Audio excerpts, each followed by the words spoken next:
যেমন যখন মানুষ বলে দিঘি ভালো নাচে, দিঘি ভালো অভিনয় করে, দিঘি ভালো করে কথা বলে, এই যে এতগুলো বিশেষণ বসে তখন ভালো লাগে।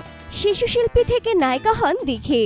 এবার তিনি মন দিয়েছেন পড়াশোনায়। সাবজেক্টের নাম হচ্ছে MSJ, যেটা হচ্ছে media studies and journalism. So আমার কাছে আসলে আমি খুব করে চাচ্ছিলাম যে মিডিয়া রিলেটেড কোনো একটা সাবজেক্ট নিয়ে পড়তে।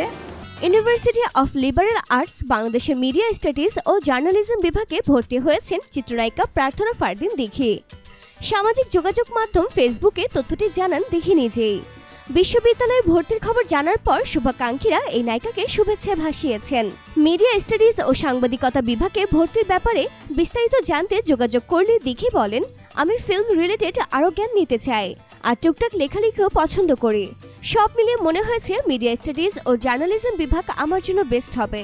এর আগে রাজধানীর স্ট্যামফোর্ড কলেজের বিজ্ঞান বিভাগ থেকে এইচএসসি সম্পন্ন করেন দিঘি। এদিকে নায়িকার খাতায় নাম লেখানোর পর তুমি আছে তুমি নেই ও টুঙ্গিপাড়া মিয়া ভাই শিরোনামের দুটি ছবি মুক্তি পেয়েছে দিঘির। এছাড়া চরকিতে মুক্তি পায় তার অভিনীত প্রথম ওয়েব ফিল্ম শেষ চিঠি। ফিল্মটিতে দারুণ অভিনয় করে দর্শকের কাছ থেকে কুড়িয়েছেন প্রশংসাও। তো বন্ধুরা, প্রার্থনা ফারদিন দিঘিকে নিয়ে আপনাদের কি মন্তব্য নিচে কমেন্টস করে লিখে জানাতে পারেন আপনার মূল্যবান মতামত। ডিয়ার ভিউয়ার্স, এমন আরও ভিডিও পেতে সাবস্ক্রাইব করে বেল আইকনে ক্লিক করে রাখুন।